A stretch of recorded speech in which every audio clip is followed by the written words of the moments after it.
Hello, my dear learner. Welcome to another mathematics lesson. The topic which we've been discussing is differentiation. In our last lesson, my dear learner, we learned curve sketching. We discussed how to sketch a curve. And we said a sketch of a curve must have the important features of that curve. For example, where the curve cuts the x-axis, and where the curve cuts the y-axis, and if there are stationary points on the curve. That is what we discussed in our last lesson. In today's lesson, my dear learner, we are going to learn something else, applications. We are going to learn applications of the concept of differentiation in calculation of velocity and acceleration. That is what we are going to discuss today. But for today, we shall concentrate on velocity. Maybe in next lesson we shall look at acceleration. So what we are going to discuss today, my dear learner, is applications of this concept of differentiation in calculation of velocity.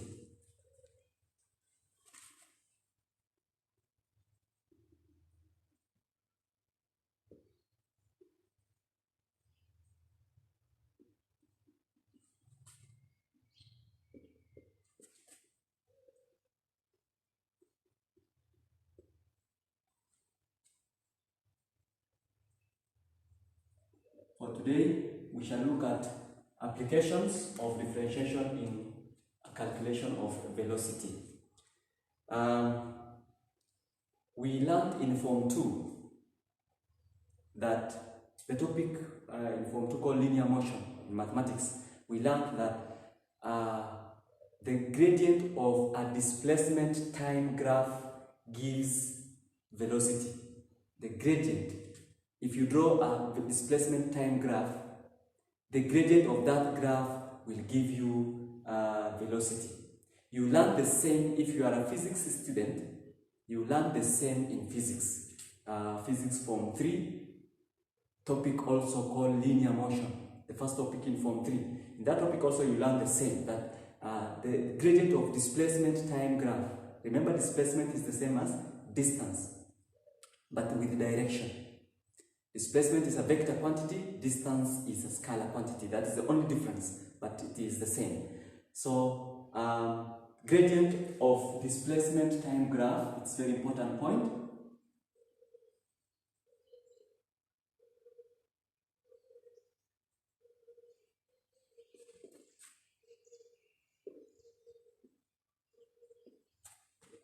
Gives velocity. Remember, velocity is the same as speed, but with the direction. Velocity is speed with direction. Velocity is a vector quantity, speed is a scalar quantity. If, for example, let me draw a sketch. Let's say this is a graph of velocity against time.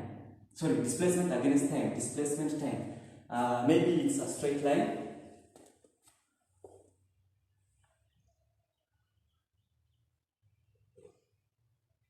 A straight line passing through a point there.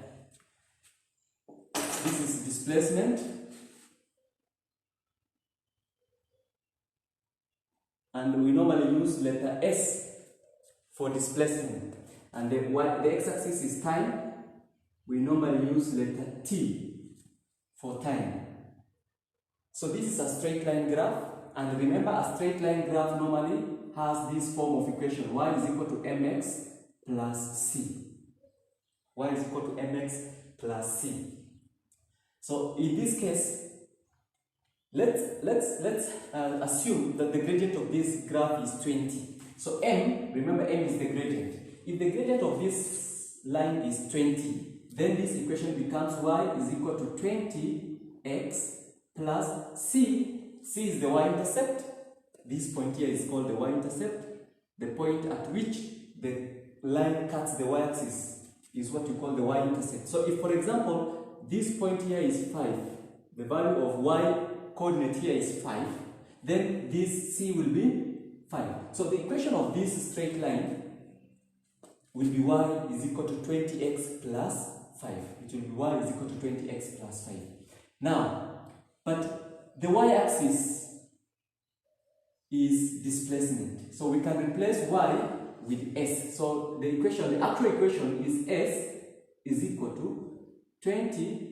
The x-axis is time t. So you can replace x with t. So s is equal to 20t plus 5.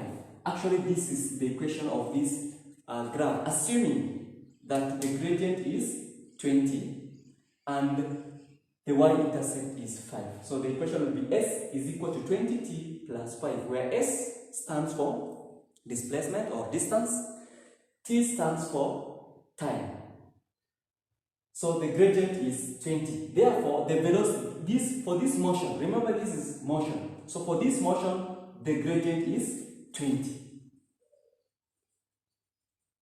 The gradient is 20. If the gradient is 20, then we say the gradient is the same as velocity. Therefore, velocity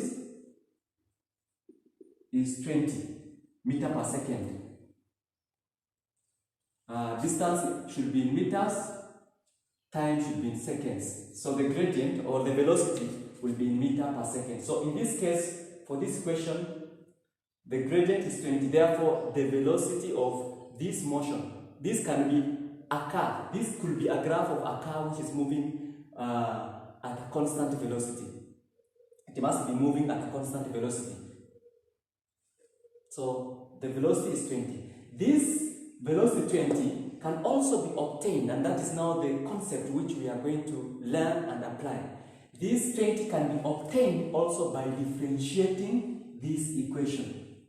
We can differentiate. So we find ds dt, because s has been written in terms of t. So we are not going to find dy dx, we are going to find ds dt. So ds dt, if you differentiate 20t, you will get 20, full stop. Therefore, if you differentiate this equation, you get 20, and that 20 is equal to what? Velocity.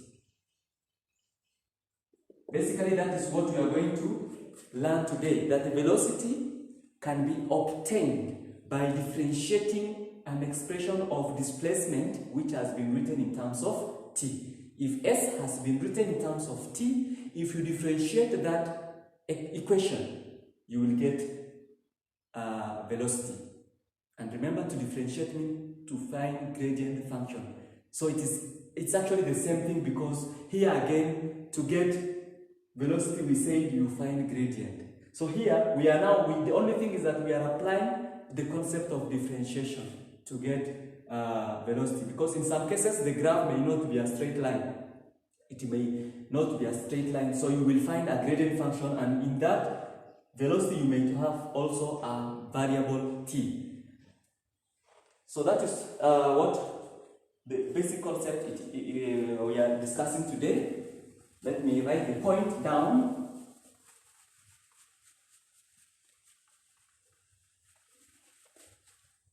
That in general,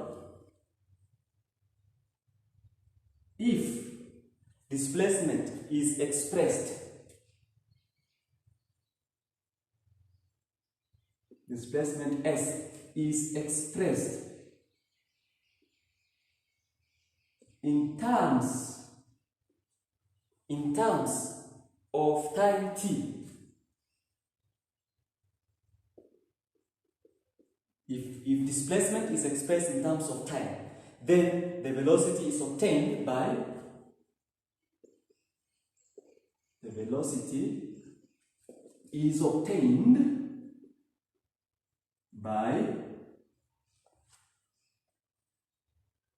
v, where v stands for velocity, is equal to ds dt. So you differentiate s with respect to t. I hope we understand these terms now. We differentiate s with respect to t to get velocity.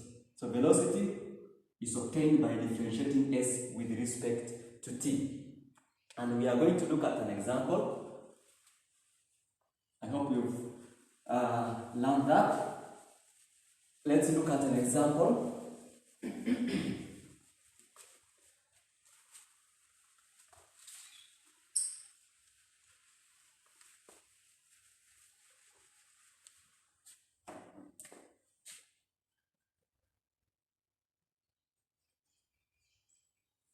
This is now an example of how question may be asked in an exam. The displacement s meters of a moving particle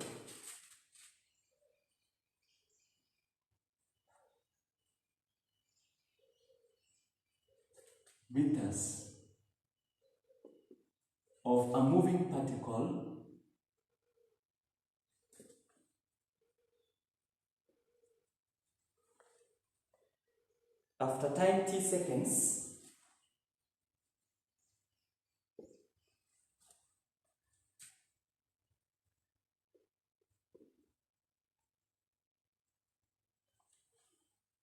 is given by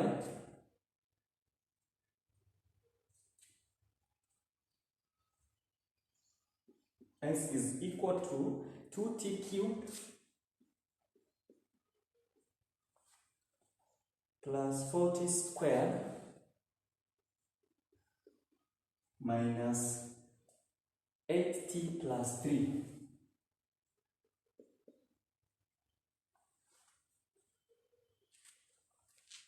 Find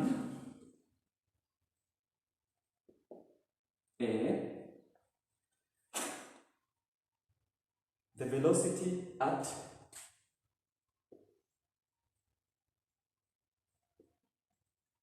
one t is equal to 2 t is equal to, let me write here, t is equal to 3.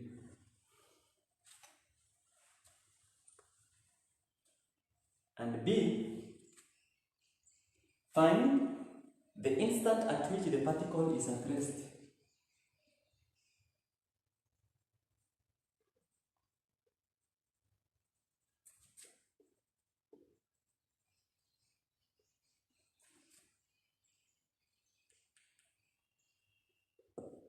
The instant at which the particle is at rest. So that is now a question. I want us to do it together, my dear learner. So we are told the displacement s meters. S is the symbol for displacement. Meters is the unit. So s meters of a moving particle after time t seconds is given by this. So s is equal to 2t cubed plus 4t squared minus 8t plus 3. Find the velocity at this time. When time is 2, what will be the velocity? So we have just learned that to get velocity, you differentiate s with respect to t. You find the s dt. So let us do that first. Let us differentiate. We already have s in terms of t. So let us differentiate. When you differentiate 2t cubed, we get 6t squared. Plus differentiate 4t squared, we will get 8t. And then when you differentiate minus 8t, you will get minus 8. Full stop, because derivative of 3 is 0. So you stop there. So that is velocity. Therefore, velocity is this. Velocity is 6t squared plus 8t minus 8. So that is the equation for velocity. That is the equation for velocity. So that is how we can get velocity. So we can use now this. We can use this equation for velocity to get the value of velocity when t is 2 and also when t is 3. So you just replace. So we are now answering part 1. At t is equal to 2, the first one is 2. At t is equal to 2, velocity equals, we just replace t with 2. So we have 6 times 2 squared plus 8 times 2 minus 8. What do we have here now? 6 times 2 squared. 2 squared is 4. 4 times 6 is 24. Then plus 8 times 2 is 16. So 24 plus 16 minus 8. 24 plus 16 minus 8. What do we get? 24 plus 16 is t is equal to 2. The velocity of that particle is 32 meter per second. So that is the answer to part A, Roman 1. Roman 2, at t is equal to 3, What is velocity? Use the same equation again. Use the same equation to get the velocity when t is equal to 3. So you just replace now t with 3. So we have 6 times 3 squared plus 8 times 3 minus 8. If you do that correctly, you will get 70, my dear Lana. 70 meters per second. That is 6 times 3 squared is 9. 9 times 6 is 54. Then plus 24. 4 plus 24 is 78. 54 plus 24, 78. Then minus 8 is 70. So that is how we get, we solve such a problem. We have answered part A. So you can get velocity at any instant, at any point, using this equation for velocity. What about the second part? Part B, my dear Lana. Part B. Part B. Find the instant at which the particle is at rest. Find the instant at which the particle is at rest. At what time is that particle at rest? And what do we mean by at rest? A particle being at rest means that particle is not moving. At that instant, it is not moving. Velocity is 0 actually. Something which is at rest means this thing is not moving. So there is an instant at which that particle will be at rest, not moving. So the particle will be at rest when the velocity is 0. If something is not moving, its velocity is 0. So we can say, that's a very important point, particle is at rest when velocity is what? 0. And remember, we already have the equation for velocity. We already have the equation for velocity. 6t squared plus 8t minus 8. So we equate this to 0 because remember velocity is 0. So therefore 6t squared plus 8t minus 8 will be equal to 0. Then we solve for t because actually what we are looking for the instant, the time. So this equation will give us the answer to this question. So 6t squared plus 8t minus 8 is equal to 0. Since we have a common factor 2, we can simplify. Before solving, we can simplify, divide by 2 throughout. You will have 3t squared plus, we are dividing everything by 2, plus 4t minus 4 is equal to 0. That is now a simpler equation, the same equation but in a simplified way. Now, that equation can be solved. That is a quadratic equation. This is a quadratic equation we can solve. When we solve this correctly, when you solve that correctly, you will have 2 answers. I don't want to go through it because I am sure, my dear learner, you know how to solve quadratic equations. So I don't want to go through the steps. So if you solve that correctly, you will have 2 answers. T is equal to 2 over 3 or T is equal to negative 2. T is equal to 2 over 3 or T is equal to negative 2. So remember, a quadratic equation will normally have 2 answers. So we have those 2 answers. But now, one of the answers should be ignored. This one here. This one should be ignored. You should ignore this one. Why do we ignore? Because we are dealing with time. We are dealing with time. And we know that time is a scalar quantity. Time can never be negative. You cannot have a negative time. Since time is a scalar quantity, you cannot have a negative time. Therefore, this should be ignored. The only answer is T is equal to 2/3. So the instant at which the velocity is 0 is at T is equal to 2 over 3. So the particle is at rest. The particle is at rest when T is equal to 2 over 3 seconds. When T is 2 over 3 seconds. That particle will be at rest when T is equal to 2 over 3 seconds. So that is the answer to that question. That is how we solve this kind of a problem, my dear learner. I hope you've learned how to apply differentiation in the concept of velocity. I will stop there. Maybe in our next lesson, we shall now look at application of differentiation in calculation of acceleration. So I will stop there for today, my dear learner. I hope you've learned something.